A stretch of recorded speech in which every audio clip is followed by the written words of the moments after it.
เป็นไผพระเฮ็ดมาแต่ปีใดเป็นงานประเภทใดไม่ออกคิดออกถือว่าเอาหนึ่งประเพณีสองวัฒนธรรมสามหน้าที่มันขาดขึ้นกันนั่นเองในเหตุมาแต่ปีใดต่างๆใครเป็นผู้บอกให้เฮ็ดไม่ออกคิดออกถือว่าแต่ตัวเตรียมคิดออกถือว่าจากนั้นที่นี่เนี่ยทานอยากให้เขาใจเรื่องว่าเขาเจ็บเขาไปอยู่เวียงจันทร์ก็เห็นเจ็บอยู่ตรงนั้นเห็นบ่เจ็บเขามาคนตายแล้วให้เขาใจว่างานอันนี้นะโมเป็นงานประเพณีโมเป็นงานวัฒนธรรมแล้วพระกันเห็นมาแต่ปีใดไปหูจักไปอ่านเห็นในสุตตันตปิฎกที่คณิกายปฏิกวัคสิงคลกาสูตรสิงคลกาสูตรเป็นสิงคกหาบดีพอวันนั้นสิงคกหาบดีได้ลูกสืบม่านกับตัวสิงคกหาบดีบุตรมีอยู่มาวันหนึ่งว่าพระบรมศาสดาสัมมาสัมพุทธเจ้าประทับอยู่เทิงผู้คิชกูฏไม่ออกเคยไปประเทศอินเดียเขาคิชกูฏนั่นแหละพอทุกปีคนไหนเทิงอยู่จอมผู้ได้เนาะมันเป็นรังหัวใจก็คือมือนี่ได้คนประทับอยู่หันพร้อมด้วยอานนท์พุทธอุปถาพระอานนท์เป็นพุทธอุปถาลงไปบิณฑบาตไปนั่นไปนี่หรือว่าอานนท์บ่ได้ไปแม่นอานนท์จะล่อครับฟังหรือว่าถามพระบรมศาสดาในโยมาเมื่อเนื้อหาพระบรมศาสดาสมัยเจ้าเสด็จออกโคจรทำพิธีการบิณฑบาตที่เมืองราชคฤห์ทางกลางภาคได้เห็นลูกชายของสิงคกหาบดีเศรษฐีทำการไหวจิตอยู่พระบรมศาสดาสมัยเจ้าจึงกำหนดอริยมรรคเดียวกันยืนเดียวจึงถามว่าดูก่อนมนุษย์ทานกำลังทำมันได้อยู่จึงข้าหาบดีพูดต่อว่าพน้อยทำการไหวจิตเนี่ยทำการไหวจิตแล้วเลยเป็นยังไงเลยจึงข้าหาบดีพูดต่อว่าขน้อยพอหูความหมายขน้อยพอหูเหตุผลว่าการไหวจิตที่หมายว่าเนี่ยไหนเพี้ยนแต่เลยครับคำแนะนำจากพิดาวาหลังจากพิดากินชีพไว้ชนไปแล้วให้เจ้าทำการไหวจิตคือพิดาได้เห็นให้เจ้าเห็นให้เจ้าหูจากนั้นมาไปนี่ได้พระบรมศาสดาสมมาทุกเจ้าจริงแนะนำจิตในทางพุทธศาสนาว่าปุรติมายาติสายาคิดเบื้องหน้าคือพ่อคือแม่คิดเบื้องตัวคือครูบาอาจารย์คิดเบื้องศาสตร์คือหมู่เพื่อนสหายคิดเบื้องหลังคือบุตรภรรยาคิดเบื้องรุมในแก่ผู้ค่อยรับใช้ปฏิบัติหน้าที่การงานคิดเบื้องเครื่องในแก่สมณะที่ภาพแต่ในที่นี้จึงมาว่าคิดเบื้องหน้าก่อนคิดเบื้องหน้าคือพ่อคือแม่เป็นดังคิดเบื้องหน้าคือพ่อคือแม่ลูกเต้าเกิดมามีพ่อมีแม่เป็นแดนเกิดในย้อนเขานำโภชนาอาหารพ่อแม่พากันเลี้ยงสิ้นปีปากเผาบ่ได้เอามือตกต่อยตีตังค้อนกินบ่เป็นแม่ก่อนนอนบ่เป็นแม่กอมากาดบ่ถูกเอาเก่าคนของนอนอันนี้พ่อแม่ได้ลูกมากเลี้ยงลูกมากพาลูกใหญ่ลูกเกิดมาแต่ละคนนี่โอ้บ่เป็นธรรมดาเด้อเส้นเดือนหลวงขาดพ่อหอยเส้นเดือนน้อยขาดพ่อปั้นน้ำเย็นน้ำบ่ทันตายทั้งแม่ทั้งลูกเราเนี่ยนั่นได้ดังนั้นนี่พระบรมศาสดาสัมมาสัมพุทธเจ้าคิดต่อว่าคิดเบื้องหน้าคือพ่อคือแม่ลูกเต้าเกิดมานี่เห็นให้ก่อนเห็นพ่อเห็นแม่ก่อนนะว่าเห็นพ่อเห็นแม่ก่อนภาษาที่ลูกเต่าออกทวิตนี่ก็คือพ่อคือแม่ภาษาที่ลูกสำนักที่สุดก็คือมัมยาปากเลยทีหน่อยยักเที่ยวยังให้กินกับพระยักษ์เลยอาปากโลดแต่ปัจจุบันนั่นที่นี่ว่าในเมื่อว่าเขาเกิดมาเป็นลูกคนแล้วพระบรมศาสดาสัมมาสัมพุทธเจ้าบอกไปว่าหนึ่งเกิดมาเป็นลูกเป็นเต่าเป็นแล้วหูจักมีกัตโยกัตเวทิจาหูบุญคุณที่พ่อแม่เลี้ยงลูกเขามาเลี้ยงตอบแทนสองสวยพ่อสวยแม่ทำการทำงานสาม ปฏิบัติตนให้เป็นคนที่ควรรักษามรดกสี่รักษาเกียรติยศชื่อเสียงของวงศ์สกุล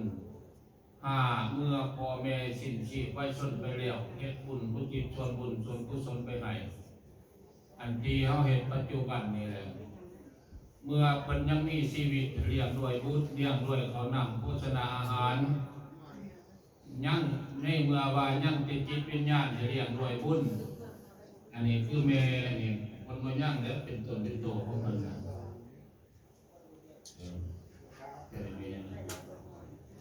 แม่คำปัดต้นโตเพิ่นบ่เห็นยังตั้งแต่หูกำนาจิตวิญญาณนี่แหละจะไปปฏิสนธิรับผู้ส่วนต่างๆที่สร้างบุญมาแต่อดีตชาติหรือว่าปัจจุบันชาติทุกที่ทุกการทุกที่ส่วนบุญส่วนกุศลไปไหนอันนี้ยังแต่จิตวิญญาณเนี่ยเฮาเลี้ยงเพิ่นด้วยบุญนี่นิมนต์ครูบาอาจารย์มาสวดชัยมังคละคาถามาเทศน์ให้ฟังฉะนั้นการเฮ็ดบุญหาผู้ชิ้นชีพไว้ส้นไปแล้วแม่นพระบรมศาสดาสัมมาสัมพุทธเจ้าแนะนำให้เฮ็ดมาแต่ปีใดบัดนี้ไม่ออกหน้าฝนปีนี้ปีพศ2569แต่ก็ยังบ่ทันเต็มหรอกไล่2568นับแต่ข้าวเพิ่นเข้าสู่ปรินิพพานได้มีปัจจุบันเอาใจเข้าสู่ปรินิพพานภาษาคนธรรมดาเพิ่นว่าตายหลังจากการตายแล้วบวกกับอีก45ประวัติศาสตร์ข้าวเพิ่นยังทรงประสนมาอยู่เพราะว่าเพิ่นเกิดมาแล้ว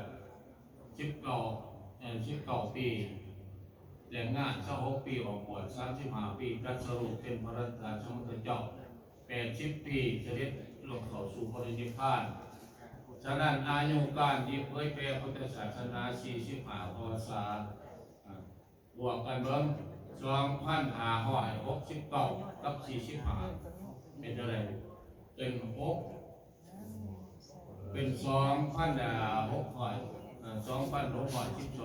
14 ปี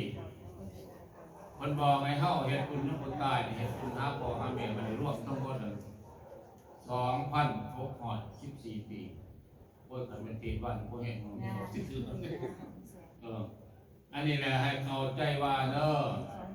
เฮาเฮ็ดบุญนำคนตายนี่แม่นเฮ็ดตามพระบรมศาสดาสัมมาสัมพุทธเจ้าแนะนำคำสอนไว้เมื่อพ่อแม่สิ้นชีพไปสุดไปแล้วเฮ็ดบุญอุทิศส่วนบุญส่วนกุศลไปให้ออกต้นญาณโยมเข้าใจว่าเฮาเฮ็ดบุญกุศลนี้เฮ็ดตามพระบรมศาสดาสัมมาสัมพุทธเจ้าสั่งสอนไว้เป็นหน้าที่ของคุณบุตรลูกหลานที่ปฏิบัติต่อพ่อต่อแม่ต่อผู้มีคุณเฮาจักแต่พ่อแต่แม่จักแต่พ่อปู่แม่ย่าพ่อเฒ่าแม่เฒ่าแต่คืนไปคนนั้นแต่จักแต่ว่าพ่อของพ่อปู่พ่อของแม่ย่าพ่อของแม่เฒ่าพ่อของแม่เฒ่าเท่านั้นหลังจากนั้น3-4ชั่วคนขึ้นหลังในเฮาบ่จักในเมื่อว่าเฮาบ่จักเนี่ยเพิ่นจะเอิ้นว่าเป็นบรรพบุรุษเอิ้นว่าบรรพบุรุษอีกในหนึ่งว่าเอิ้นว่าบุพการิชนผู้ที่มีคุณอุปการะมากแก่เฮาทั้งหลายมันมีมาตั้งแต่อะไรมันมีออกไปเตรียมแผนที่มันเด้อขีดเส้นเรื่องนี่ก็คือเฮาหรือว่าเส้นหยังก็เรียกแต่ไล่ขึ้นนี่อันนี้พ่ออีแม่อันนี้พ่อของเพิ่นอันนี้ไล่ขึ้นพ่อของเพิ่นแล้วเฮาสิฮู้จักขัดไล่ขึ้นแล้ว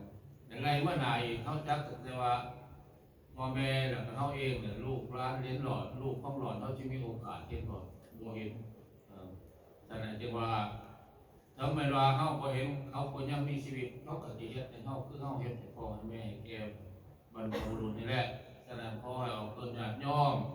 จงเข้าใจในธรรมของพระสัมมาสัมพุทธเจ้าที่ชี้แจงให้เฮาเข้าใจว่าธรรมะของพระพุทธเจ้านี่จะเป็นเข็มสีจิตยังทางให้เฮาเข้าใจได้ว่าการเฮ็ดทานหาผู้ล้มผู้ตายบ่แม่นเฮ็ดตามประเพณีบ่เฮ็ดตามวัฒนธรรมเดี๋ยวว่าเราสุดท้ายแห่งพระธรรมเทศนาเดี๋ยวอ้างเอาขอรัตนาเอานั่งจิตพมลพระคาถาที่มีมาในมังคลสูตรก็ดีในปรมี10 ทัศ30 ทัศนักทูตก็ดีชลกาวิสูตรก็ดีร่วมเป็นบุญญาปรมีราชีสุภาพจะขอ โอกาสรัตนาพระบารมีทั้งหลายที่จะปรับจอศรัทธาที่อ่านสื่อไปแล้วได้ทำมาแล้วนี้ขอทุกการทุกคนจงร่วมเป็นนันตาบะกุศลจงไปหอดไปถึงดวงจิตวิญญาณของแม่ทุกพัดเป็นมุตลาดที่ลาโลกนี้ไปแล้วด้วยอำนาจแห่งท่านบารมีศีลบารมี10 ทัศน์ใน30 ทัศน์ทั้งหลายนี้จงมาเป็นเบี้ยงเกี่ยวเบี้ยงทองปองกันไม่อันตรายต่างๆนั้นทุกประการในเกี่ยวกับกันหน่อยทั้งหลายขอบารมีทั้งหลายนี้จงมาคำสู้นุ่นในเกี่ยวกับกันหน่อยขอพวกกันหน่อยมีแต่ความทุกข์ขีสิริโสสดีกาวคืออายุวนาสุขภาละจงเกิดมีแก่พวกกันน้อยวัตถุผู้ทุกคนด้วยขอข้าเถิด